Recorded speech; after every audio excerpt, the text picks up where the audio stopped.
Hello friends, welcome to our YouTube channel learn with NH. आज के शानदार video के अंदर हम दोस्तों राजस्थान की ज्योग्राफी से संबंधित वन संपदा वाला जो टॉपिक है इसके बारे में चर्चा करने वाले हैं। जो भी विद्यार्थी अपकमिंग एग्जाम्स की तैयारी कर रहे हैं, आप लोगों के लिए ये वीडियोस काफ़ी ज़्यादा इंपॉर्टेंट होने वाले हैं। राजस्थान की जियोग्राफी से संबंधित वन संपदा वाला जो टॉपिक है, यहाँ से हर बार एग्जाम में सवाल पूछा जाता है और बच्चे इस टॉपिक को लेकर काफ़ी कंफ्यूज रहते हैं, क्योंकि यहाँ पर मानसूनी वन, पतझड़ी वन, कटीले वन, इनमें काफ़ी ज़्यादा कन्फ्यूजन होता है। तो आज इन सभी चीज़ों के बारे में हम चर्चा करने वाले हैं। इसके साथ साथ वन संपदा से संबंधित आपकी जो लेटेस्ट रिपोर्ट है उसके बारे में भी हम चर्चा करेंगे। तो चलिए दोस्तों, बिना देरी के शुरुआत करते हैं। जो भी विद्यार्थी रीट मेंस भर्ती परीक्षा की तैयारी कर रहे हैं, आप इन वीडियोज़ को जरूर देखिए। ये वीडियोज़ आपके एग्जाम में काफ़ी ज़्यादा हेल्प करने वाले हैं। तो चलिए शुरुआत करते हैं। पहला सवाल देखिए, भौगोलिक दृष्टि से राजस्थान में कितने प्रकार के वन मिलते हैं? तो अगर भौगोलिक दृष्टि से बात की जाए तो राजस्थान में कितने प्रकार के वन आपको देखने को मिलेंगे? तो 3 प्रकार के वन आपको भौगोलिक दृष्टि से देखने को मिलते हैं। ऑप्शन सी यहां पर आपका सही होगा। अगला सवाल है, निम्न में से कौन सा उष्णकटिबंधीय शुष्क पतझड़ वन वाले वन का उप प्रकार नहीं है? यानी कि यहां पर यह पूछा गया है, उष्णकटिबंधीय शुष्क पतझड़ वाले वन का उप प्रकार यहां पर कौन सा नहीं है? शुष्क सागवान के वन, बबूल के वन, बांस के वन, उपोष्ण पर्वतीय वन। तो यहां पर आपका राइट आंसर हो जाएगा उपोष्ण पर्वतीय वन। तो यहां पर इसका एक्सप्लेनेशन देखिए, एकदम डिटेल से हम चर्चा करने वाले हैं। आपके सारे डाउट्स कंप्लीट हो जाएंगे और आपका ये टॉपिक जो है ये बहुत अच्छे से कंप्लीट हो जाएगा। भौगोलिक दृष्टि से राजस्थान में 3 प्रकार के प्रमुख वन पाए जाते हैं। एक तो आपके उष्ण कटिबंधीय कटीले वन, एक आपके उष्ण कटिबंधीय शुष्क पतझड़ी वाले वन, इसके अलावा उपोष्ण पर्वतीय वन या इन्हें बोला जाता है अर्ध उष्ण कटिबंधीय सदाबहार वन। तो ये 3 प्रकार के वन आपको याद रखने हैं। एक तो आपके कटीले वन है, एक आपके शुष्क पतझड़ वाले वन है, इसके अलावा एक आपके उपोष्ण पर्वतीय वन है जिन्हें अर्ध उष्ण कटिबंधीय सदाबहार वन भी कहा जाता है। अब यहाँ पर पूछा गया है शुष्क पतझड़ वाले वन में कौन कौन से आपके आते हैं? तो इसमें आपके शुष्क सागवान के वन, बांस के वन, प्लास के वन, बबूल के one, Salar one, धोकड़ा one, Kher के वन और मिश्रित पर्णपाती वन यहां पर आते हैं। तो ये पार्ट आपको याद रखना है, ठीक है। अगला सवाल देखिए, राजस्थान में 50 सेंटीमीटर से कम वर्षा वाले भागों में पाए जाते हैं। तो अगर राजस्थान में 50 सेंटीमीटर से कम वर्षा होती है तो उन भागों में आपके किस प्रकार के वन पाए जाते हैं? तो यहां पर आपके उष्ण कटिबंधीय कटीले वन पाए जाते हैं। ऑप्शन ए यहां पर आपका बिल्कुल सही होगा। अगला सवाल है, मरुस्थल का कल्पवृक्ष किसे कहा जाता है? तो मरुस्थल का कल्पवृक्ष जो है ये खेजड़ी को कहा जाता है। डी यहां पर आपका सही होगा। अगला सवाल है, राजस्थान का राज्य पुष्प है। तो राजस्थान के राज्य पुष्प की अगर बात की जाए तो कौन सा हो जाएगा? यहां पर रोहिड़ा आपका हो जाएगा। अब यहां पर एकदम डिटेल से हम चर्चा करने वाले हैं। जैसे कि सबसे पहले हम देखेंगे उष्ण कटिबंधीय कटीले वन। उष्ण कटिबंधीय कटीले वन आपके कहां पर पाए जाते हैं? तो ये वन आपके पश्चिमी राजस्थान के शुष्क तथा अर्धशुष्क भागों में पाए जाते हैं। तो ये बात याद रखेगा, कटीले वन आपके पश्चिमी राजस्थान के शुष्क और अर्धशुष्क भागों में पाए जाते हैं जहां पर औसत वार्षिक वर्षा जो है वो 50 सेंटीमीटर से भी कम है। तो ये बात आप याद रखिएगा, ये महत्वपूर्ण बात है, ठीक है। और यहां पर राजस्थान का राज्य वृक्ष खेजड़ी मिलता है। तो ये सवाल अभी आपका वीडियो के एग्जाम में पूछा गया था। वीडियो के एग्जाम में क्या पूछा गया था? ये आपसे पूछा गया था खेजड़ी जो वृक्ष है आपका ये किस प्रकार के वनों में पाया जाता है? तो ये कटीले वनों में आपका पाया जाता है। इसकी अत्यधिक उपयोगिता के कारण इसे मरुस्थल का कल्पवृक्ष भी कहा जाता है। प्रमुख वृक्ष देखिए, उष्णकटिबंधीय कटीले वनों में मिलने वाले जो मुख्य वृक्ष है उसमें एक तो आपका रोहिड़ा है, खेजड़ी है, धोकड़ा है, बेर है, बबूल है, केर, फोग, लाना, अरण, थोर, छड़बेरी, नीम, ये आदि आपके उष्णकटिबंधीय कटीले वनों में पाए जाते हैं। रोहिड़ा जो है ये राजस्थान का राज्य पुष्प हो जाएगा। इन वन क्षेत्रों में कई तरह की घास भी पाई जाती है। इन घासों में धामण व सेवण आपकी प्रमुख हो जाएगी, जो कि आपकी जैसलमेर में मिलती है, जो दुधारू पशुओं के लिए बहुत ही उपयोगी और पौष्टिक होती है। इनकी प्रमुख विशेषता तापमान अधिक व वर्षा कम होना है। तो उष्णकटिबंधीय कटीले वनों में आपके तापमान अधिक रहता है और वर्षा कम होती है। इनकी पत्तियां छोटी और कांटों के रूप में होती है, होने से वाष्पीकरण कम होता है। तो इनकी पत्तियां छोटी और कांटों के रूप में होने से वाष्पीकरण कम होता है। इनकी जड़ें लंबी व गहरी होने से जमीन में काफी नीचे से पानी ले लेती है। तो ये बात एक बार एग्जाम में पूछी गई थी, तो याद रखिएगा, इनकी जड़ें जो है वो काफी लंबी होती है और ये काफी नीचे से जमीन में पानी ले लेती है। इन क्षेत्र की वनस्पतियों को क्या कहा जाता है? तो मरुद्भिद वनस्पति कहा जाता है। तो उष्णकटिबंधीय कटीले वनों में जो आपकी वनस्पति पाई जाती है उसे क्या कहा जाता है? मोस्ट इंपोर्टेंट आपका क्या कहा जाएगा? मरुद्भिद वनस्पति कहा जाएगा। बीकानेर, चूरू, नागौर, जैसलमेर, बाड़मेर, जोधपुर, सीकर, झुंझुनू, जालौर आदि जिलों में इस प्रकार के वन आपके पाए जाते हैं। इन वनों में झाड़ियां व कटीले वृक्ष पाए जाते हैं। पेड़ों का आकार जो है वो छोटा होता है। यहाँ मिलने वाले पेड़ों की जड़ें लंबी और पत्तियां जो है वो कटीली होती है। तो ये बात आप याद रखिएगा, ठीक है। अब अगला सवाल देखिए, उष्णकटिबंधीय कटीले वनों में मिलने वाली वनस्पति को क्या कहा जाता है? तो ये अभी हमने देखा, इनको क्या कहा जाएगा? मरुद्भिद वनस्पति कहा जाएगा। यानी कि ऑप्शन ए जो है ये आपका यहां पर बिल्कुल सही हो जाएगा, ठीक है। और इसी प्रकार के सवाल आपके एग्जाम में पूछे जाएंगे।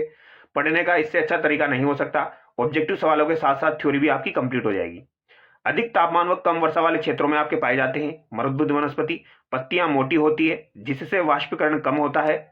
पेड़ों की जड़ें गहरी होती है जिनसे जमीन से काफी नीचे से पानी प्राप्त कर सकती है। तो ये भी हम देख चुके हैं।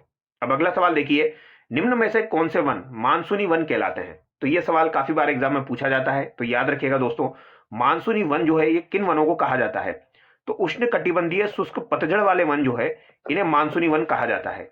तो ये बात याद रखिएगा, उष्णकटिबंधीय शुष्क पतझड़ वाले वन जो है इन्हें ही मानसूनी वन कहा जाता है। ये कहां पर पाए जाते हैं ये भी हम देखेंगे।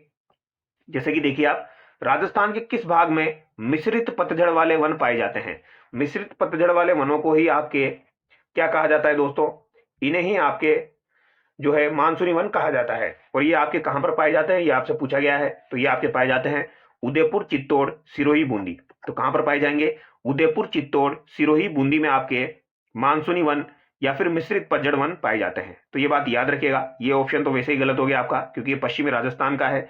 डूंगरपुर, बांसवाड़ा में तो सागवान वाले पाए जाएंगे और अलवर, जयपुर, झुंझुनू में भी ये नहीं पाए जाएंगे। तो ये याद रखना, उदयपुर, चित्तौड़, सिरोही, बूंदी, कोटा, इस साइड में आपके मिश्रित पतझड़ यानी आपके मानसूनी वन पाए जाते हैं। अगला सवाल देखिए, निम्न में से किस जिले में उष्णकटिबंधीय शुष्क पतझड़ वाले वन नहीं पाए जाते हैं? अलवर, बांसवाड़ा, जालोर, बूंदी। तो ये कहां पर नहीं पाए जाएंगे? तो ऑप्शन के हिसाब से आंसर करना है। तो ऑप्शन के हिसाब से देखा जाए तो जालोर में ये नहीं पाए जाते हैं, ठीक है। अगला सवाल देखिए, निम्नांकित में से कौन से वन राजस्थान में सर्वाधिक क्षेत्रफल में फैले हुए हैं? तो राजस्थान में सर्वाधिक क्षेत्रफल में फैले हुए वन आपके कौन से हो जाएंगे? तो ये आपके उष्णकटिबंधीय पतझड़ वाले वन हो जाएंगे, जिन्हें मानसूनी वन भी कहा जाता है। राजस्थान में शुष्क मिश्रित पतझड़ वन पाए जाते हैं। तो ये वही सवाल वापस पूछा गया है। तो ये आपके उदयपुर, कोटा, बारा, चित्तौड़ साइड में पाए जाते हैं। सी यहां पर आपका बिल्कुल सही होगा। अगला सवाल देखिए, निम्नलिखित विशेषताओं के आधार पर राजस्थान के वन प्रकार को पहचानिए। तो वन प्रकार को यहां पर पहचानना है। यह वन सामान्यतः उदयपुर में, कोटा, बूंदी, चित्तौड़, सिरोही जिलों के कुछ भागों में पाए जाते हैं। इन वनों में सामान्यतः धोकड़ा, गूलर, आम, पलास, सेमल आदि वृक्ष पाए जाते हैं। यह वन 300 से 1200 मीटर की ऊंचाई पर पाए जाते हैं। तो ये किस प्रकार के वनों की बात यहां पर की जा रही है? तो ये मिश्रित पतझड़ वाले वनों की बात यहां पर की जा रही है, ठीक है। याद हो जाएगा, ये हम देख चुके हैं। इसकी डिटेल में आपको बता देता हूं ताकि आपका सारा डाउट जो है वो कंप्लीट हो जाएगा। इन वनों का विस्तार जो है राजस्थान के सबसे बड़े क्षेत्र में है। ये वन राजस्थान के 50 से 100 सेंटीमीटर वर्षा वाले क्षेत्रों में मिलते हैं। इन वनों को मानसूनी वन भी कहा जाता है। ये वन मध्य, दक्षिणी और दक्षिणी पूर्वी राजस्थान में मिलते हैं। ये वन मुख्यतः बांसवाड़ा, डूंगरपुर, उदयपुर, चित्तौड़, सिरोही, कोटा, बारा, झालावाड़, अलवर, अजमेर, जयपुर, सवाई माधोपुर, करौली, बूंदी, टोंक जिलों में मिलते हैं। तो ये जिले आप याद रखना। ये जिले एक साथ आपको कहीं पर भी दिए जाए तो वही आप आंसर करना। डूंगरपुर है, बांसवाड़ा है, उदयपुर, चित्तौड़ है, सिरोही, कोटा, बूंदी, बारा, झालावाड़ है, अलवर, अजमेर, जयपुर, सवाई माधोपुर, करौली, टोंक यहाँ पर आपको देखने को मिल जाएगा, ठीक है। तो ये बात याद रखिएगा, ये सवाल काफी ज्यादा एग्जाम में पूछा जाता है। इन वनों में पेड़ ग्रीष्म काल में अपनी पत्तियां गिरा देते हैं। तो ये पतझड़ी वन जो होते हैं इन्हें पतझड़ी इसी वजह से कहा जाता है क्योंकि ये ग्रीष्म काल में अपनी पत्तियां गिरा देते हैं। इन वनों में अधिकांशतः लकड़ियां मजबूत पाई जाती है। ये वन 300 से 1200 मीटर की ऊंचाई पर पाए जाते हैं। इसमें प्रमुख वृक्ष अगर आपसे पूछे जाए तो सागवान, बरगद, तेंदू, सालर, महुआ, गूलर, धोक, ढाक, साल, सीताफल, बांस, आंवला, आम, नीम, शीशम आदि पाए जाते हैं। इन वनों के कई उप प्रकार निम्न हैं, जैसे कि सागवान के वन, बांस के वन, पलास के वन, बबूल के one, Salar one, धोकड़ा one, Kher one, मिश्रित पर्णपाती वन, ठीक है। अगला सवाल देखिए, राजस्थान में शुष्क सागवान वन कहां पाए जाते हैं? तो ये तो बेसिक सा सवाल है, ये तो आप बता ही दोगे। शुष्क सागवान के वन आपके कहां पर पाए जाते हैं दोस्तों? तो ये आपके डूंगरपुर बांसवाड़ा में पाए जाते हैं। राजस्थान के दक्षिणी भाग में 250 से 450 मीटर की ऊंचाई पर सर्वाधिक संख्या में पाए जाने वाले वृक्ष है। तो 250 से 450 मीटर की ऊंचाई पर पाए जाने वाले वृक्ष कौन से हो जाएंगे? सागवान के हो जाएंगे। तो ये बात याद रखना, 250 से 450 मीटर, और 450 मीटर से ज्यादा की बात की जाए तो फिर वो आपके जो है वो सालर के वन होते हैं। आगे देखिए, राजस्थान के दक्षिणी क्षेत्रों में सागवान के वृक्ष अधिक पाए जाते हैं। तो ये बात बिल्कुल सही है। राजस्थान सागवान अधिक सर्दी व पाला सहन कर पाता है। तो यहां पर दोनों में से कौन सी बातें यहां पर सही है, ये आपको बतानी है। ठीक है, तो सागवान जो है वो अधिक सर्दी व पाला सहन कर पाता है। राजस्थान के दक्षिणी क्षेत्रों में सागवान के वृक्ष पाए जाते हैं। तो यहां पर कौन सा आंसर आपका सही है? देखो, पहला तो यहां पर सही है, लेकिन सेकंड यहां पर गलत है। तो पहला यहां पर सही है, सेकंड गलत है, तो सी यहां पर आपका सही होगा। अगला सवाल देखिए, राजस्थान के निम्नलिखित में से किन जिलों में सागवान प्रमुखता से मिलता है? तो सागवान प्रमुखता से कहां पर आपको देखने को मिल जाएगा? तो ये अभी हम देख चुके हैं, बांसवाड़ा, डूंगरपुर, चित्तौड़, उदयपुर में आपको देखने को मिल जाएगा।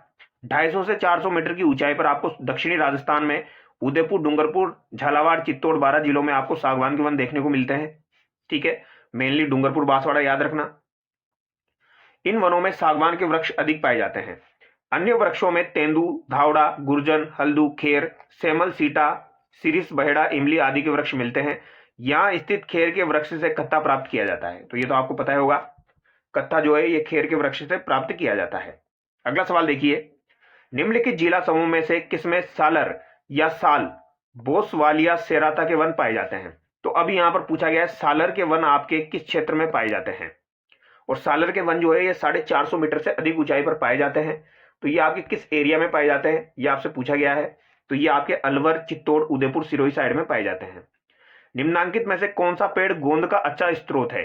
तो गोंद का अच्छा स्रोत आपसे पूछा गया है, तो ये आपका कौन सा हो जाएगा? सालर हो जाएगा। सालर जो है ये गोंद का अच्छा स्रोत है। आगे देखिए, राजस्थान के किस क्षेत्र में सालार यानी बोसवेलिया, सेराटा वन पाए जाते हैं? तो ये नाम भी याद रख लेना, कभी कभार पूछा जाए तो। बोसवेलिया सेराटा इसे कहा जाता है, वैज्ञानिक नाम हो जाएगा इसका। तो ये आपके कहां पर पाए जाते हैं? तो ये अरावली पहाड़ियों की उच्च श्रेणियों में आपके पाए जाते हैं। पी यहां पर आपका बिल्कुल सही है, अरावली पहाड़ियों की उच्च श्रेणियों में ये पाए जाते हैं। ठीक है, अब सालर वन के बारे में हम डिटेल से चर्चा करेंगे। तो ये वन आपके 450 मीटर से अधिक ऊंचाई वाले पहाड़ी क्षेत्रों जैसे कि उदयपुर, राजसमंद, चित्तौड़, सिरोही, पाली, अजमेर, जयपुर, अलवर व सीकर जिलों में मिलते हैं। ये वन अरावली पहाड़ियों की उच्च श्रेणियों में पाए जाते हैं। इन वनों में सर्वाधिक वृक्ष सालर के वन मिलते हैं। अन्य वृक्षों में धोक, कठीरा, धावड़ आदि मिलते हैं। सालर के वृक्ष से गोंद प्राप्त होता है। इसकी लकड़ी पैकिंग के डिब्बे बनाने में काम ली जाती है। तो ये भी याद रख लेना। बांस के वन आपके बांसवाड़ा, चित्तौड़, उदयपुर, बाराकोटा, सिरोही साइड में मिलेंगे। इस प्रकार के वनों में बांस के वृक्ष अधिकता में मिलते हैं। अन्य वृक्षों में धोकड़ा, सागवान आदि वृक्ष मिलते हैं। धोकड़ा के वन इंपॉर्टेंट है आपके। रेगिस्तानी क्षेत्र को छोड़कर से संपूर्ण राजस्थान में आपके धोकड़ा के वन पाए जाते हैं। तो रेगिस्तान को अगर छोड़ दिया जाए तो संपूर्ण राजस्थान में आपको धोकड़ा के वन देखने को मिलेंगे। अतः धोकड़ा के वनों का विस्तार राजस्थान में सर्वाधिक है। तो ये बात याद रखना, ये सवाल पूछा जाता है। धोकड़ा के वनों का विस्तार जो है ये राजस्थान में सर्वाधिक है। ये वन राजस्थान में 240 से 760 मीटर की ऊंचाई के मध्य कोटा, बूंदी, सवाई माधोपुर, जयपुर, अलवर, उदयपुर, अजमेर, राजसमंद, चित्तौड़ आदि जिलों में मिलते हैं। इन वनों में सर्वाधिक वृक्ष धोकड़ा के वन मिलते हैं। अन्य वृक्षों में पलास, अडूसा भी यहां पर मिलेगा आपको। धोकड़ा को धोक के नाम से भी जानते हैं। धोक की लकड़ी मजबूत होती है, इसको जलाकर कोयला या चारकोल बनाया जाता है। तो ये सवाल एक बार एग्जाम में पूछा गया था। धोकड़ा के जो वन है इनको जलाकर क्या बनाया जाता है? कोयला बनाया जाता है। पलास के वन, ये वन पहाड़ियों के मध्य के कठोर पथरीले पठारी धरातल पर अलवर, अजमेर, सिरोही, उदयपुर, पाली, राजसमंद, चित्तौड़ आदि जिलों में विस्तृत है। पलास को जंगल की आग भी कहा जाता है। तो ये बात याद रखना, पलास को क्या कहा जाता है? जंगल की आग कहा जाता है।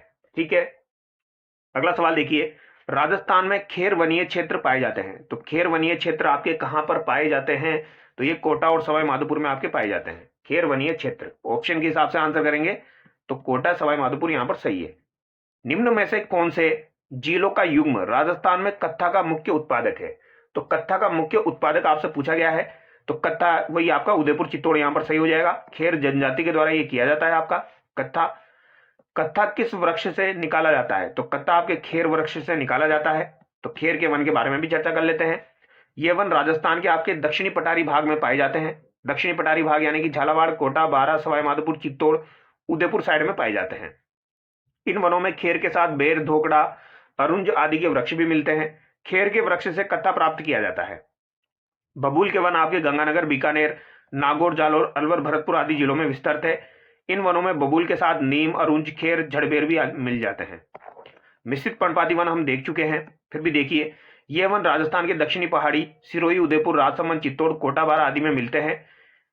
इनमें एक वृक्ष प्रधान न होकर सभी मिश्रित रूप है, जैसे कि आंवला, शीशम, सालर, तेंदु, अमलतास, रोहन, करंज, गुलर, जामुन, अर्जुन आदि। अर्जुन के वृक्ष अभी आपकी पिछली बार एग्जाम में पूछा गया था, कहां पर पाए जाते हैं, तो ये आपके झालावाड़ साइड में पाए जाते हैं। आगे देखिए, उपोष्ण पर्वतीय वन जिस जिले में पाए जाते हैं वो है, तो उपोष्ण पर्वतीय वन आपके जिस जिले में पाए जाते हैं वो आपका कौन सा जिला हो जाएगा, तो उपोष्ण पर्वतीय वन सिरोही हो जाएगा। माउंट आबू सिरोही में किस प्रकार की प्राकृतिक वनस्पति पाई जाती है, तो यहां पर आपकी उपोष्ण कटिबंधीय सदाबहार वनस्पति पाई जाती है। आगे देखिए, राजस्थान के किस क्षेत्र में उपोष्ण कटिबंधीय सदाबहार वन पाए जाते हैं, तो ये पॉइंट याद रखना, उपोष्ण की बात की जा रही है यहां पर सदाबहार वनों की, तो ये आपके कहां पर, माउंट आबू के चारों ओर पाए जाते हैं। ठीक है, निम्नलिखित विशेषताओं के आधार पर वन क्षेत्र की पहचान कीजिए। यह राजस्थान के लगभग 52 वर्ग किलोमीटर क्षेत्र में पाए जाते हैं। यहां वार्षिक वर्षा लगभग 150 सेंटीमीटर होती है। यह 1070 से 1375 मीटर की ऊंचाई पर पाए जाते हैं। तो ये किन प्रकार के वनों की बात की जा रही है, ये आपके उपोष्ण कटिबंधीय सदाबहार वनों की बात की जा रही है, क्योंकि इनका एरिया काफी कम है। निम्न में से किस क्षेत्र में उपोष्ण कटिबंधीय सदाबहार वन पाए जाते हैं, तो ये हम देख चुके हैं, ये आपके माउंट आबू में पाए जाते हैं। अब इसके बारे में चर्चा कर लेते हैं। देखिए, जो आपके उपोष्ण कटिबंधीय सदाबहार वन है, इन्हें उपोष्ण पर्वतीय वन भी कहा जाता है। ये वन राजस्थान के केवल सिरोही जिले के माउंट आबू क्षेत्र में पाए जाते हैं। ये वन सदाबहार वन है, ये ऊंचाई वाले क्षेत्रों में ही मिलते हैं। इन्हें साल भर हरियाली बनी रहती है, इन्हें साल भर हरियाली यहाँ पर बनी रहती है। ये राजस्थान के सबसे कम क्षेत्रफल में पाए जाते हैं। तो धोकड़ा वन जो थे वो तो राजस्थान के सबसे अधिक क्षेत्र में पाए जा रहे थे, और आपके उपोष्ण कटिबंधीय सदाबहार वन जो है वो सबसे कम क्षेत्र में पाए जाते हैं, जो राजस्थान के कुल वन क्षेत्र के आधे प्रतिशत से भी कम है, यानी कि 0.39% ही है, ओनली आधे प्रतिशत से भी कम है, तो याद रखिएगा। ठीक है, और इन वनों में आपके कौन कौन से वृक्ष मिलते हैं, तो आम का यहाँ पर देखने को मिलेगा, बांस, नीम, सागवान यहाँ पर आपको देखने को मिल जाएगा। यह राजस्थान में लगभग 52 वर्ग किलोमीटर क्षेत्र में पाए जाते हैं। ये वन 1070 से 1375 मीटर की ऊंचाई पर पाए जाएंगे, और यहाँ पर वार्षिक वर्षा कितनी होती है, 150 सेंटीमीटर आपकी होती है। तो पूरा सवाल जो है वो आपका कंप्लीट हो गया, और डिटेल भी हमने देख ली। अगला सवाल है, किस प्रकार के वन राजस्थान राज्य के अधिकतम क्षेत्रफल को आच्छादित करते हैं, तो अधिकतम क्षेत्रफल को आच्छादित करते हैं ये आपके कौन से वन हो जाएंगे, तो ये मिश्रित पर्णपाती वन आपके यहां पर हो जाएंगे। ठीक है, राजस्थान के वनों का विभाजन चैंपियन एंड सेट के वन वर्गीकरण 1968 के अनुसार दो प्रकार है। तो वनों का विभाजन अगर चैंपियन एंड सेट के वन के अनुसार देखा जाए तो दो प्रकार से है, शुष्क उष्ण कटिबंधीय पर्णपाती वन, उष्ण कटिबंधीय कटीले वन। उपरोक्त वनों को 20 वन प्रभागों में विभाजित किया गया है। इनका सर्वाधिक वनावरण क्रमशः उत्तरी शुष्क मिश्रित पर्णपाती वन, फिर दूसरा है आपका एनोगेसस पेंडुला धोकड़ा वन, फिर शुष्क पर्णपाती झाड़ी वन, फिर अति शुष्क सागवान वन। तो ये आपका एग्जाम में नहीं पूछा जाता है, लेकिन याद रखना आप। ठीक है, अगर आपसे पूछा जाए चैंपियन एंड सेट के अनुसार तो यहां पर सर्वाधिक आपका उत्तरी शुष्क मिश्रित पर्णपाती वन पाए जाते हैं। आगे देखिए, राजस्थान के किस जिले में उष्ण कटिबंधीय शुष्क कटीले वन पाए जाते हैं, तो उष्ण कटिबंधीय शुष्क कटीले वन आपके जैसलमेर में पाए जाएंगे, डाउट ही नहीं होना चाहिए। निम्न में से किस जिले में उप उष्ण पर्वतीय वन आपके पाए जाते हैं, तो उप उष्ण पर्वतीय वन यानी कि वही उपोष्ण पर्वतीय वन आपके सिरोही में पाए जाते हैं। अगला सवाल है, राजस्थान में निम्नलिखित में से किस प्रकार के वन 75 से 110 सेंटीमीटर औसत वार्षिक वर्षा वाले क्षेत्रों में पाए जाते हैं, तो 75 से 110 सेंटीमीटर की बात की जाए तो ये आपके शुष्क सागवान वन यहां पर देखने को मिल जाएंगे। ठीक है, लगभग 100 सेंटीमीटर के आसपास। कौन सा राजस्थान का सर्वाधिक आर्द्र क्षेत्र और सर्वाधिक वनीय क्षेत्र है, तो सर्वाधिक आर्द्र क्षेत्र भी है और सर्वाधिक वनीय क्षेत्र भी है, तो ये आपका वागड़ वाला, डूंगरपुर, बांसवाड़ा वाला क्षेत्र हो जाएगा। तो इजी सा सवाल है। अगला सवाल देखिए, जो कि आपका महत्वपूर्ण सवाल है, किस प्रकार के वन केवल माउंट आबू पर्वतीय क्षेत्र में पाए जाते हैं जो राजस्थान के कुल वन क्षेत्र का 0.5 से भी कम कवर करते हैं, तो ये हम देख चुके हैं। कौन से हो जाएंगे आपके उपोष्ण पर्वतीय वन यहां पर हो जाएंगे। निम्नलिखित जिलों में से किन जिलों में शुष्क सागवान वन पाए जाते हैं, तो शुष्क सागवान वन की बात की जाए तो ये तो सिंपल सा सवाल है, आपके डूंगरपुर, बांसवाड़ा में पाए जाते हैं। ठीक है, निम्न में से किस प्रकार के वन राजस्थान में बहुत बड़े क्षेत्र में पाए जाते हैं? तो बहुत बड़े क्षेत्र की बात की जाए तो कौन से वन पाए जाते हैं? तो ये हम देख चुके हैं, धोकड़ा वन आपके सर्वाधिक क्षेत्र में पाए जाते हैं। ठीक है, इसके अलावा अगला सवाल देखिए, निम्नलिखित कथनों का परीक्षण कीजिए तथा नीचे दिए गए कूट का उपयोग करते हुए सही उत्तर का चयन कीजिए। ठीक है, सही उत्तर का चयन आपको करना है। शुष्क सागवान के वन राजस्थान के दक्षिणी भाग में संकेंद्रित हैं। सागवान के वन 75 से 110 सेंटीमीटर वार्षिक वर्षा वाले क्षेत्रों में पाए जाते हैं। माउंट आबू पर उप उष्ण कटिबंधीय सदाबहार वन पाए जाते हैं। पश्चिमी राजस्थान के वन मिश्रित पतझड़ वाले वन हैं। तो यहां पर बताना है कौन से कथन जो है ये आपके सही है। तो यहां पर जो 4 कथन है, 4 नंबर का, ये तो बिल्कुल गलत हो गया, क्योंकि पश्चिमी राजस्थान में आपके मिश्रित नहीं मिलेंगे। ठीक है, पतझड़ वहां पर नहीं मिलते हैं, कटीले मिलते हैं। तो ये बात तो गलत हो गई। 1 2 3 यहां पर आपका सही है। तो 1 2 3 यहां पर सही है, डी आपका करेक्ट हो जाएगा। ठीक है, अब देखिए ये जो स्लाइड यहां पर दी गई है इसके बारे में मोटा मोटा आप देख लीजिए, किस प्रकार के वन कितने परसेंटेज में पाए जाते हैं। जो हमने पढ़ा है ना पूरा, ये उसका सार है। इसका स्क्रीनशॉट आप ले सकते हो। जैसे कि सदाबहार वन जो है वो आपके 0.39% एरिया में पाए जाते हैं, जहां पर 150 सेंटीमीटर से अधिक वर्षा होती है, और ये सिरोही के माउंट आबू में पाए जाते हैं। और यहाँ पर मुख्य वृक्ष कौन सा हो जाएगा? जैसे जामुन हो जाएगा, आम हो जाएगा और सीरीस हो जाएगा। शुष्क सागवान वन आपके 6.86% एरिया में पाए जाते हैं। 75 से 110 सेंटीमीटर वर्षा की आवश्यकता होती है। सागवान वन आपको पता है डूंगरपुर, बांसवाड़ा, प्रतापगढ़ साइड में मिल जाएंगे आपको। इसके अलावा यहाँ पर आम, तेंदू, गुल्लर, महुआ, साल, बेर ये प्रमुख वृक्ष हो जाएंगे। मिश्रित पतझड़ वाले वन आपके कहां पर पाए जाएंगे? तो ये आपके उदयपुर, बांसवाड़ा, सिरोही, राजसमंद, चित्तौड़, भीलवाड़ा, कोटा, बारा, बूंदी, झालावाड़, डूंगरपुर, अलवर, टोक, अजमेर में पाए जाते हैं।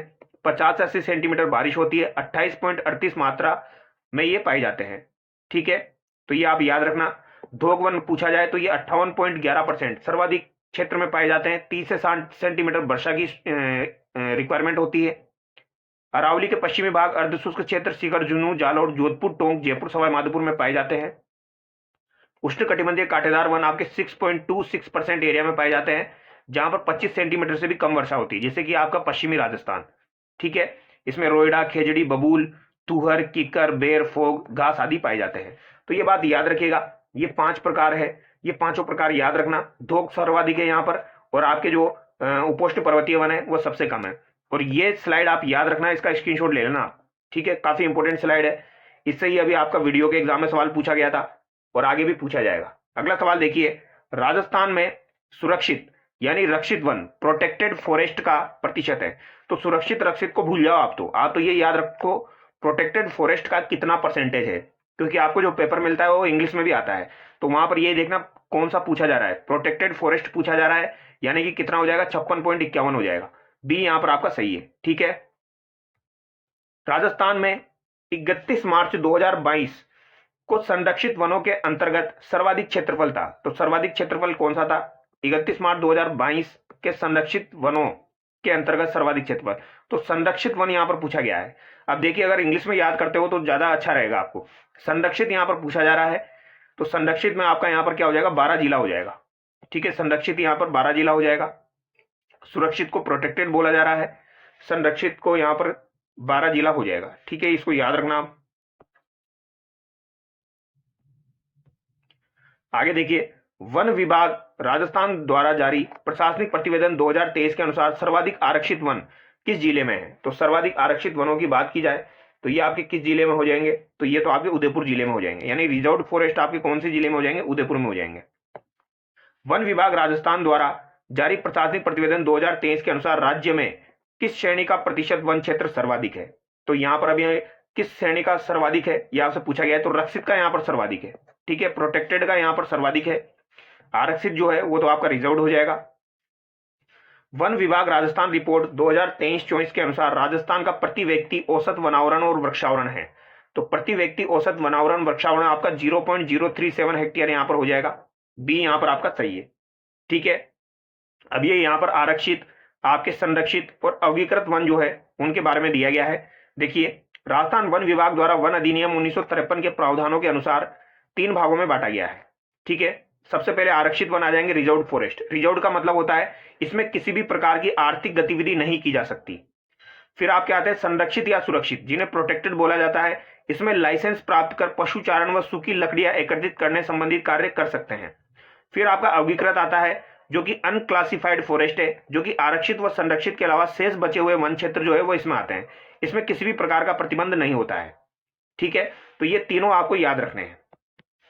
अब यहां पर इनका परसेंटेज दिया गया है, जैसे कि आरक्षित वन जो है ये आपके कितने हो जाएंगे, 36.99% है। यहां पर संरक्षित वन की बात की जाए तो 56.51% है। अवर्गीकृत आपका 6.5% यहां पर है। तो ये याद रखना, 6.5, 56.51, 36.99। आरक्षित वन तो आपके उदयपुर चित्तौड़ में पाए जाते हैं। रक्षित वन यानी प्रोटेक्टेड जो है ये 12 करौली में आपके पाए जाएंगे, और अनक्लासिफाइड जो है ये बीकानेर श्रीगंगानगर में पाए जाते हैं। ठीक है, कुल वन कितना हो जाएगा आपका, 32,921 वर्ग किलोमीटर हो जाएगा, और सबसे ज्यादा देखा जाए तो उदयपुर 12 में आपको देखने को मिलेगा। ठीक है, तो ये बात आप याद रखिएगा। अब यहां पर दिया गया है वन विभाग द्वारा जारी रिपोर्ट के अनुसार वनों की स्थिति 2023 तक क्या है। तो राज्य में कुल अभिलेखित वन क्षेत्र यानी रिकॉर्डेड फॉरेस्ट की बात की जाए तो 32,921 वर्ग किलोमीटर है, जो राज्य के भौगोलिक क्षेत्र का 9.61% है। तो ये तो आपको पता ही होगा, 9.61% एरिया पूछा जाए तो 32,921 वर्ग किलोमीटर। वन विभाग राजस्थान वार्षिक रिपोर्ट 2023-24 के अनुसार राज्य का प्रति व्यक्ति औसत वनावरण तथा वृक्षावरण कितना है, तो 0.037 हेक्टेयर यहां पर हो जाएगा। ये आप याद रखिएगा। ठीक है,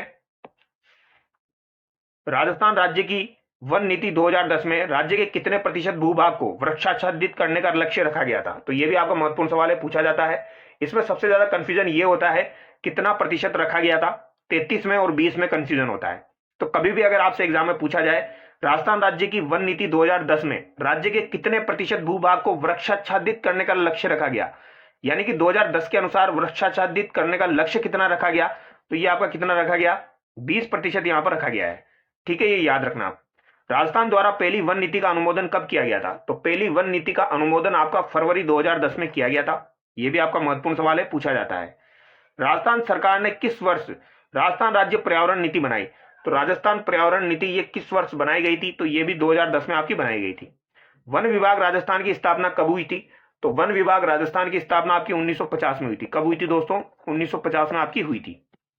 अगला सवाल है, राजस्थान वन नीति 2023 के अनुसार राज्य में अगले 20 वर्षों में वन आवरण को भौगोलिक क्षेत्र के कितने प्रतिशत तक बढ़ाया जाना है, तो कितने प्रतिशत तक बढ़ाया जाना है यह आपसे पूछा गया है। तो ये आपके 20% तक बढ़ाया जाना है। तो राजस्थान वन नीति 2023 के अनुसार राज्य के अगले 20 वर्षों में वन आवरण को भौगोलिक क्षेत्र के कितने प्रतिशत तक बढ़ाया जाना है, तो ये 20% तक बढ़ाया जाना है। अब इसके बारे में देखिए, देखो वन विभाग राजस्थान की स्थापना 1950 में आपकी हुई थी। राष्ट्रीय वन नीति 1952 जो कि संशोधित 1988 के अनुसार कुल भूभाग के 33% भाग पर वन होने चाहिए। तो वन कितने भाग पर होने चाहिए, तो 33% भाग पर होने चाहिए। ठीक है, जिनमें मैदानी क्षेत्रों में 20% भाग पर और पर्वतीय क्षेत्रों में 60% भाग पर वन होने चाहिए, यानी टोटल 33% आपके वन होने चाहिए। 20% भाग पर तो आपके मैदानी भागों में होने चाहिए, और 60% जो वन है वो आपके वन होने चाहिए पर्वतीय क्षेत्रों में। तो 60% पर्वतीय क्षेत्रों में, मैदान में 20%, टोटल 33%। राजस्थान राज्य पर्यावरण नीति आपकी 2010 की हो जाएगी। राजस्थान राज्य वन नीति 2010 की हो जाएगी। इसमें राजस्थान के कुल क्षेत्रफल के 20% भाग को वनाच्छादित करने का लक्ष्य रखा गया। राज्य में वन क्षेत्र कुल क्षेत्रफल का लगभग 10वां भाग है। ठीक है, तो कुल क्षेत्रफल का लगभग 10वां भाग जो है ये वन क्षेत्र है। राजस्थान में सघन वन आवरण 3.83% है। राजस्थान में प्रति व्यक्ति वन क्षेत्र मात्र 0.03 हेक्टेयर है, जबकि भारत में प्रति व्यक्ति वन क्षेत्र 0.13 हेक्टेयर है। तो भारत का तो 0.13 है, राजस्थान का कितना है, 0.03 है, याद रखिएगा। राजस्थान में अपेक्षाकृत सघन वन क्षेत्र सिरोही, बांसवाड़ा, डूंगरपुर, उदयपुर, राजसमंद, चित्तौड़, झालावाड़, कोटा, बूंदी, सवाई माधोपुर और अलवर जिलों में पाए जाते हैं। तो ये याद रखिएगा। चूरू, नागौर, जोधपुर, जैसलमेर, बाड़मेर आदि वन क्षेत्र अपने भौगोलिक क्षेत्रफल के 2% से भी कम है। तो यहां पर आपका सबसे कम देखने को मिलता है चूरू, जोधपुर, नागौर साइड में 2% से भी कम है टोटल मिला के इनका। राजस्थान में सर्वाधिक वन क्षेत्र उदयपुर में, व न्यूनतम वन क्षेत्र आपका चूरू जिले में हो जाएगा। राजस्थान में वैधानिक स्तर पर 38 वन मंडल है और 16 वन्यजीव मंडल है। तो 38 तो क्या है, वन मंडल है, और 16 जो है वो वन्यजीव मंडल है। राजस्थान वन नीति 2023 कब जारी की गई आपकी, तो ये 5 जून 2023 को जारी की गई थी, याद रखिएगा। इस नीति के तहत राज्य में वन, वन्यजीव, जैव विविधता और संरक्षित क्षेत्रों के सतत प्रबंधन को बढ़ावा देना और आगामी 20 वर्षों यानी वर्ष 2040 तक में वनस्पति आवरण को राज्य के भौगोलिक क्षेत्र में 20% तक बढ़ाना है। ठीक है, अर्जुन का वृक्ष प्रमुख रूप से किस जिले में मिलता है? तो अर्जुन का वृक्ष जो है ये प्रमुख रूप से आपको किस जिले में देखने को मिलेगा, ये आपसे पूछा जा सकता है, तो इसको भी याद रखिएगा। ये सवाल आपका पिछली बार जो है ये रीड मेंस के एग्जाम में पूछा गया था, झालावाड़ में आपको देखने को मिलेगा। तो अर्जुन वृक्ष एक औषधीय वृक्ष है जो राजस्थान के झालावाड़ जिले के भवानी मंडी क्षेत्र में बहुतायत में पाया जाता है। जंगल की आग किस वृक्ष को कहा जाता है? तो जंगल की आग पलाश को कहा जाता है, तो इसे पलाश, डाक, खाकरा के नाम से जाना जाता है, तो ढाक यहाँ पर सही हो जाएगा। ठीक है, इसका वैज्ञानिक नाम याद रखना, ब्यूटिया मोनोस्पर्मा इसका वैज्ञानिक नाम है। सर्वाधिक राजसमंद में पाया जाता है आपका पलाश, और इसे जंगल की आग ज्वाला भी कहा जाता है। तो जंगल की ज्वाला, ढाक, खाकरा, पलाश इसे कहा जाता है। ब्यूटिया मोनोस्पर्मा इसका नाम है वैज्ञानिक, सर्वाधिक राजसमंद में पाया जाता है। राजस्थान का कल्प वृक्ष किस वृक्ष को कहा जाता है? तो राजस्थान का कल्प वृक्ष किस वृक्ष को कहा जाएगा? तो खेजड़ी को कहा जाएगा। राज्य वृक्ष किसे कहा जाएगा? तो ये आपका क्या हो जाएगा? खेजड़ी यहां पर हो जाएगा। ठीक है, राजस्थान में ओरण क्या है? तो ये ओरण भी काफी बार एग्जाम में पूछा जाता है, तो याद रखिएगा भैया ओरण क्या हो जाएगा? तो पूर्वी राजस्थान के जो चारागाह है, पूर्वी राजस्थान के जो चारागाह है इन्हें क्या कहा जाता है? ओरण कहा जाता है। ठीक है, आगे देखिए, अभी यहां पर जो है वो दिया गया है, पूरी डिटेल इनकी दी गई है। ओरण घास जो है ये पूर्वी राजस्थान के चारागाह को कहा जाता है। खेजड़ी का वैज्ञानिक नाम प्रोसोपिस सिनेरेरिया है, जो कि सर्वाधिक पश्चिमी राजस्थान में पाया जाता है। इसे राज्य वृक्ष का दर्जा 1983 में दिया गया था। इसे राजस्थान का गौरव, समी वृक्ष, कल्प वृक्ष, जानटी भी कहा जाता है। विजयादशमी यानी दशहरे के अवसर पर खेजड़ी की पूजा की जाती है, तो ये पूछा जाता है एग्जाम में, खेजड़ी की पूजा कब की जाती है? तो विजयादशमी पर की जाती है, दशहरे पर।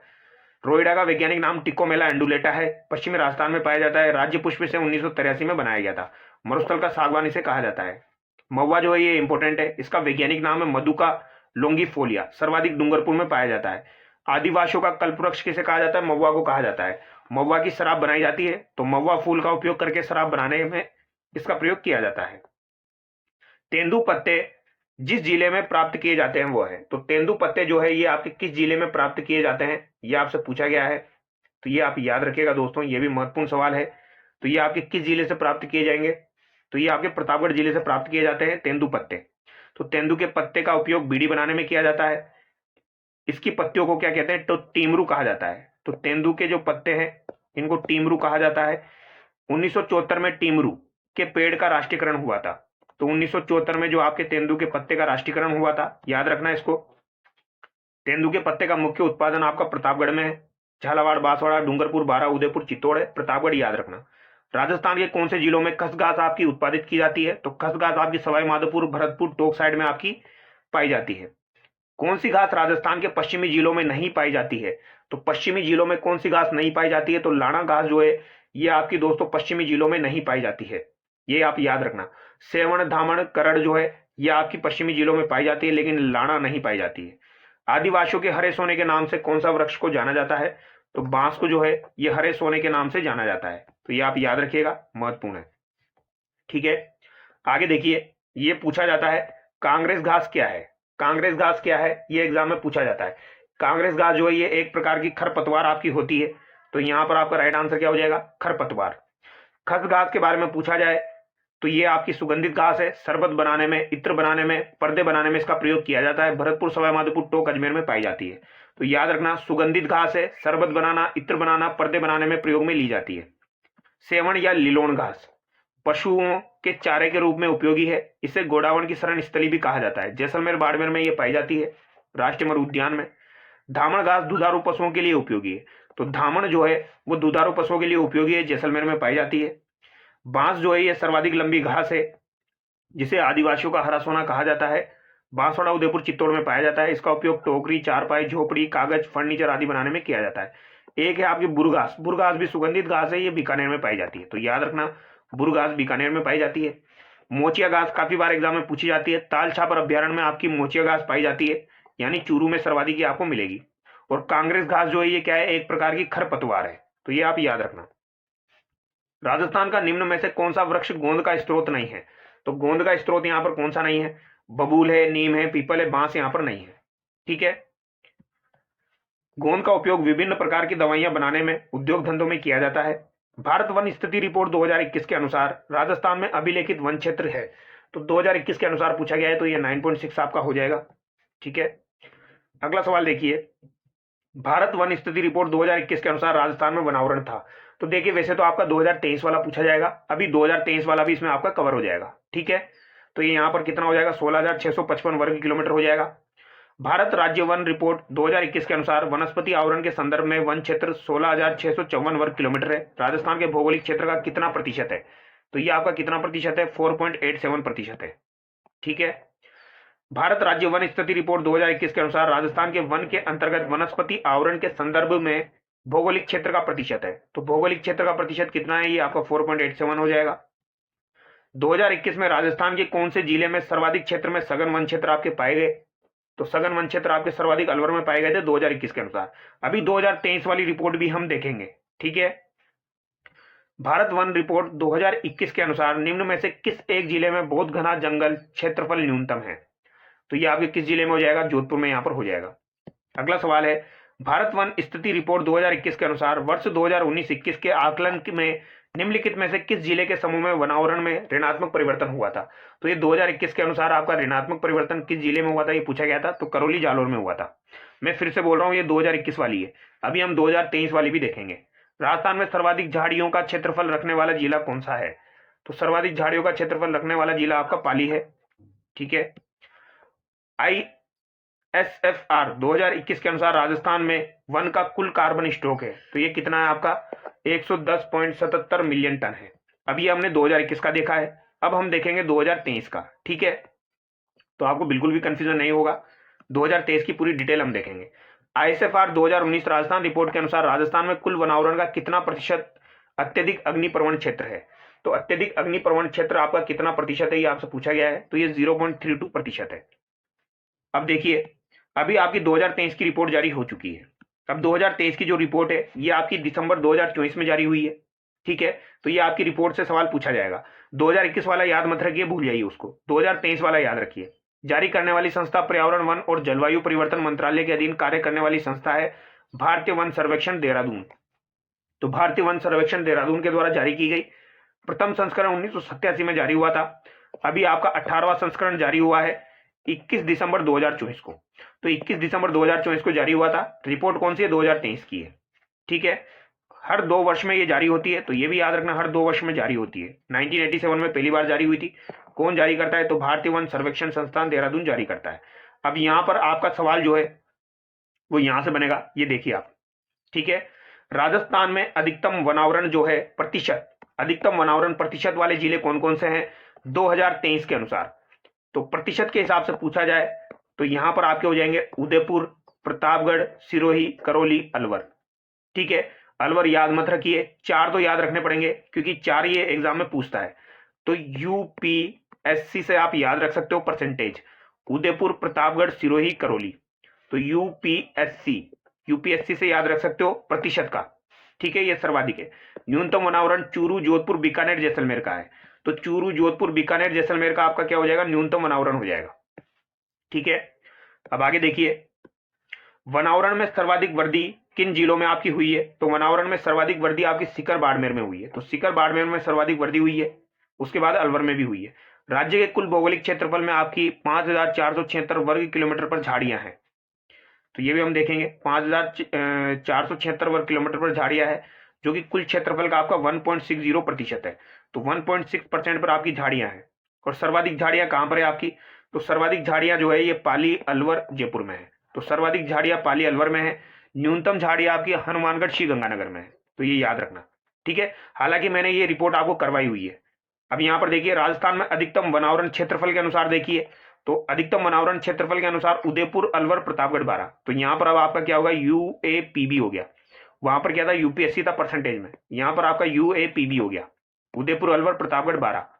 और न्यूनतम वनावरण चूरू, हनुमानगढ़ यहां पर हो जाएगा। वहां पर आपका चूरू, जोधपुर, बीकानेर था, यहां पर चूरू, हनुमानगढ़, जोधपुर हो गया, ठीक है। ये आपका क्षेत्रफल के अकॉर्डिंग है। वनावरण में सर्वाधिक कमी कहां पर हुई है, तो सर्वाधिक वृद्धि अभी हमने देखी सीकर बाड़मेर में आपकी सर्वाधिक वृद्धि हुई है। सर्वाधिक कमी कहां पर हुई है, तो ये 12 प्रतापगढ़ में आपकी सर्वाधिक कमी हुई है। तो याद रखना, 12 प्रतापगढ़ में सर्वाधिक कमी हुई है भैया, ठीक है। तो ये पूरी डिटेल मैंने आपको बताई है। अभी आगे हम और देखेंगे, थोड़े से सवाल और है और ये टॉपिक आपका पूरा कंप्लीट हो जाएगा। इससे बाहर आपका एक भी सवाल नहीं जाने वाला है। राजस्थान में अति सघन वन, वेरी डेंस फॉरेस्ट का अधिकतम क्षेत्र रखने वाले जिले कौन से हैं? तो अलवर उदयपुर याद रखना बस। अलवर उदयपुर जो है ये अति सघन वन क्षेत्र रखते हैं। राजस्थान में कार्बन स्टॉक 110.1 मिलियन है, जो देश के कुल कार्बन स्टॉक का 1.51% है। तो याद रखो तो रख लेना, हालांकि कभी कभार ये सवाल पूछ लिया जाता है, ज्यादा नहीं पूछा जाता है। राजस्थान में कार्बन स्टॉक 110.77 मिलियन है, जो देश के कुल कार्बन स्टॉक का 1.54% है। ये तो आपका 2021 के अनुसार है, तो 2021 को तो भूल जाइए, आप याद रखिए 2023 वाला 1 मिलियन आप याद रखना और 1.51%। अब यहाँ पर आप देखिए राजस्थान में कुल वनावरण का अग्निप्रवण क्षेत्र, तो अग्निप्रवण क्षेत्र अगर हम देखें 18वीं आईएसआर रिपोर्ट 2023 में, तो अत्यंत अग्निप्रवण क्षेत्र आपका 0.42% है। अब इसको आप एक बार अपने खुद के हिसाब से देख लेना, एक बार चेकआउट कर लेना, ठीक है। सर्वाधिक वन अग्नि घटनाएं कहां पर होती है? तो ये उदयपुर प्रतापगढ़ में आपकी होती है, तो सर्वाधिक कहां पर होगी? उदयपुर में होगी। अब आगे देखिए, राजस्थान सरकार वन विभाग द्वारा जारी रिपोर्ट 2023 के अनुसार राजस्थान में न्यूनतम वन क्षेत्र प्रतिशत रखने वाले जिले हैं।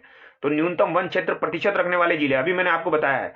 अगर आप इस सवाल का आंसर नहीं कर पा रहे हैं, यानी कि आपने वीडियो ढंग से नहीं देखा है, तो चूरू जोधपुर यहां पर सही हो जाएगा परसेंटेज के हिसाब से। अगला सवाल देखिए, राजस्थान सरकार वन विभाग द्वारा जारी रिपोर्ट 2023 के अनुसार राजस्थान में अधिकतम वन क्षेत्र प्रतिशत रखने वाले जिले हैं। तो अधिकतम वन क्षेत्र प्रतिशत रखने वाले जिले आपके प्रतापगढ़ उदयपुर हो जाएंगे, ठीक है। प्रतिशत पूछा गया है यूपीएससी। वन विभाग राजस्थान के प्रशासनिक प्रतिवेदन 2023 के अनुसार राजस्थान में अधिकतम वनावरण प्रतिशत रखने वाला जिला है। तो अधिकतम वनावरण प्रतिशत रखने वाला जिला कौन सा हो जाएगा? उदयपुर यहां पर हो जाएगा। वन विभाग राजस्थान के प्रशासनिक प्रतिवेदन 2023-24 के अनुसार निम्नलिखित में से कौन से जिले वनावरण प्रतिशत उसके कुल भौगोलिक क्षेत्र की दृष्टि से द्वितीय स्थान पर है? तो द्वितीय स्थान का यहां पर पूछा गया है, तो द्वितीय स्थान पर कौन सा आपका? प्रतापगढ़ हो जाएगा परसेंटेज में। वन विभाग राजस्थान के प्रशासनिक प्रतिवेदन 2023 के अनुसार राजस्थान में वनावरण में सर्वाधिक वृद्धि करने वाला जिला है। तो सर्वाधिक वृद्धि करने वाला जिला कौन सा है वनावरण में? यह आपसे पूछा गया है। पाली, अजमेर, बीकानेर, नागौर। ऑप्शन के हिसाब से देखा जाए तो अजमेर यहां पर आंसर होगा, ठीक है। वैसे सीकर बाड़मेर में आपकी सर्वाधिक वृद्धि हुई है। आगे देखिए, वन विभाग राजस्थान के प्रशासनिक प्रतिवेदन 2023 के अनुसार राजस्थान में वनावरण में सर्वाधिक कमी रखने वाला जिला है। तो सर्वाधिक कमी रखने वाला जिला कौन सा है? जालोर यहां पर होगा ऑप्शन के हिसाब से। वन विभाग राजस्थान के प्रशासनिक प्रतिवेदन 2023 के अनुसार निम्नलिखित में से किन जिलों के समूह में 2019-21 के बीच में अधिकतम परसेंटेज से वन का विनाश हुआ है? तो ये आपका जालोर करौली में हुआ है। 2021 वाला पूछा गया है ये आपका, ठीक है। अब यहां पर ये चीजें मैं आपको बता चुका हूं पहले ही। न्यूनतम वन क्षेत्र चूरू जोधपुर का हो जाएगा अगर परसेंटेज के हिसाब से पूछा जाए। अधिकतम आपका यूपीएससी का हो जाएगा। न्यूनतम वन क्षेत्र आपका चूरू हनुमानगढ़ का हो जाएगा क्षेत्रफल के अकॉर्डिंग देखा जाए तो। और अधिकतम वन क्षेत्र आपका उदयपुर, बारां, करौली, चित्तौड़ का हो जाएगा क्षेत्रफल के अकॉर्डिंग देखा जाए तो, ठीक है। ये याद रखना आप। अधिकतम वन क्षेत्र, देखो मैंने ऊपर जो बताया था वो वनावरण था, यहाँ पर अधिकतम वन क्षेत्र है, ठीक है। तो दोनों में थोड़ा बहुत अंतर है, ये याद रखना आप चीज को, ठीक है। अब जैसे यहाँ पर आपका प्रतापगढ़ पहले आ गया, तो वन क्षेत्र में अधिकतम पूछा जाए तो यहाँ पर याद रखना ऊपर जो मैंने बताया था वो आपका वनावरण था, यहाँ पर अधिकतम क्षेत्र है। तो यहाँ पर सवाल को ध्यान से पढ़ना है आपको। जब एग्जामिनर सवाल पूछता है तो अगर वहां पर वो वनावरण दे रहा है तो वनावरण वाली बात अलग है, अधिकतम क्षेत्र वाली बात अलग है। मैं दोबारा से आपको बता देता हूँ, ठीक है। ये यहाँ पर हमने ऊपर देखा था, तो इसमें हमने क्या देखा था? यहाँ पर हमने देखा था अधिकतम वनावरण, ये देखिए आप, यहाँ पर अधिकतम वनावरण देखा था, ठीक है। तो यहाँ पर आपका क्या था? यूपीएससी था। वनावरण पूछा जाए तो यूपीएससी है और यूएपीबी है। लेकिन अगर आपसे अधिकतम क्षेत्र पूछा जाए तो भैया आपका आंसर चेंज हो जाएगा। याद रखना, एग्जामिनर गेम खेलता है यहाँ पर। तो यहाँ पर आपको क्या करना है तो देख लो आप एक बार। अगर अधिकतम वन क्षेत्र पूछा जाए तो यहाँ पर प्रतापगढ़ सबसे पहले आ गया, फिर उदयपुर है, फिर करौली है, फिर बारां है। और अधिकतम वन, यहाँ पे अधिकतम वन क्षेत्र परसेंटेज में पूछा जाए तो, और अगर आपसे क्षेत्रफल में पूछा जाए तो उदयपुर, बारां, करौली, चित्तौड़ है। ये बात याद रखना, ठीक है। बाकी यहाँ पर ये थोड़ी बहुत डिटेल आपकी दी गई है, इसको भी आप चेकआउट कर लेना। राजस्थान ये 2023 के अनुसार राजस्थान में अधिकतम वनावरण प्रतिशत रखने वाले जिले, तो ये अभी हम देख चुके हैं। अधिकतम वनावरण क्षेत्रफल वाले भी हम देख चुके हैं। न्यूनतम वनावरण जोधपुर, चूरू। राजस्थान में न्यूनतम वनावरण क्षेत्रफल रखने वाले जिले चूरू, हनुमानगढ़। वनावरण में सर्वाधिक वृद्धि करने वाले अजमेर, पाली जो है ये सर्वाधिक वृद्धि करने वाले हैं वनावरण में। और वनावरण में सर्वाधिक कमी करने वाले जालोर, करौली। ये थोड़ा सा अंतर आता है वनावरण और अधिक क्षेत्रफल वाले, ठीक है। तो इसकी पीडीएफ में आपको प्रोवाइड करवाऊंगा, तो एक बार आप फिर से चेकआउट कर लेना। तो ये टॉपिक हमारा कंप्लीट होता है वन वाला। आई होप आपको समझ में आया होगा। तो चलिए दोस्तों, नेक्स्ट वीडियो में मिलते हैं। Thank you so much.